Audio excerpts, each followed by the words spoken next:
And I thought our guys did play harder in the second half. That was the message was simple at halftime. We're not playing hard enough. We're not playing physical enough. They're outworking us. They're getting on the floor for loose balls. They're diving on the floor, and we're bending over trying to pick them up.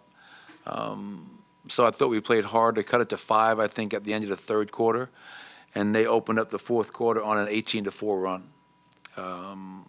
And that was as close as we got. So losing sucks, but I can take a loss where you guys leave it all out there and you play hard. I didn't think that was the case tonight. I really don't.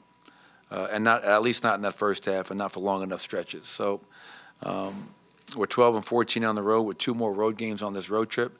Hopefully against Charlotte we can find a way, not talking about making shots, missing shots, but just play with a lot more effort, play with a lot more urgency, a lot more physicality. And when you do that, you give yourselves a chance to win, and we didn't do that tonight. Does it seem strange that when you talk effort and urgency, it always feels like your turnovers are an issue also, but the harder you play, kind of the less mental mistakes and turnovers you have? Yeah, I mean, the turnovers in the first half were just, a joke. They were awful. I mean, Nicole had 7 turnovers. We had 16 for 22, but in the first half it was comical. And when teams are making a run, how do you stop a run? You bring the ball up, you execute, you get the best shot you can get. What we were trying to do, we were helping their run. There was one possession, they miss a shot, they take the ball out of one of our players' hands, lay it in for a layup, take it out of bounds, try to throw a home run pass, it goes out of bounds, they come down and score again. So all these self-inflicted wounds didn't help. So, Scott, good teams don't beat themselves, especially on the road. And tonight, obviously, just our carelessness with the ball was a huge part of our demise. Big game. What do you see from him this season as the standouts? He's playing well. Yeah, I mean, 17 points, 3 rebounds, getting a chance to play every night and taking advantage of it. So, yeah, he's played well for them. I don't think Michael Porter Jr. hit a 3 in the second half.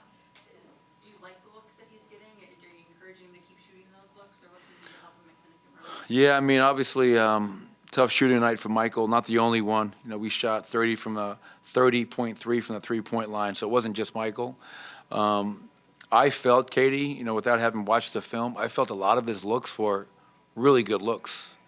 I'm sure a few of those probably were shots. Maybe we could have worked for a better one, but we know the type of shooter that Michael is, and when he's open, we want him shooting the ball. He's got to shoot the ball, and he's shown in his career in the NBA that he is an efficient scorer and shooter from the 3-point line. So tough night shooting for him, but I think for him and the rest of our guys, whether it's turnovers to Scott's point or not making shots that you're accustomed to making, that can affect every other part of your game. When you're not shooting the ball the way you're accustomed to, when you're turning the ball over, you got to dig in even more. And I felt those things took away from our defensive energy, urgency, composure. And, give them credit. Orlando played very well. So I think they deserve definitely some credit for how well they played, how hard they played. And, again, their bench. I mean, Cole Anthony was really impressive tonight. Got wherever he wanted, finished in the paint, did whatever he wanted. Talked about Bol having 17. Mo Wagner had 12. Again, 56-10 in paint points. That's tough to overcome. So give them some credit. One more, Coach. I think the trade is official now.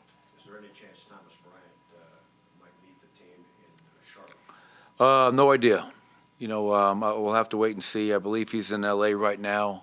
The good thing is we don't play them in a back-to-back. So maybe there's time for him to get there. But, the trades are always funny. Things are official, then there are physicals and signatures and all that. So sometimes you're at the mercy of the process. But we'll have to wait and see. I'll talk to Calvin and see when he's going to be able to join the team. Can you just give your initial thoughts on Thomas Bryant and what he could bring to this team and what he can do? Is the trade official, Cody? He's a young big. Who, when he was in Washington and then now in L.A., plays with tremendous energy, physical, aggressive, screens, rolls, can screen, pick and pop, shoot to 3. The game he had against us in L.A. when AD got hurt, I thought Thomas Bryant was a difference maker, and they didn't run plays for him. It was him screening and rolling. It was him working the offensive glass and just being a force of nature down there. So I think he's going to help us. I think his energy, his effectiveness around the basket, his rebounding, toughness are all things that can definitely help our bench unit. Awesome. Thanks, Coach. Thanks, everybody.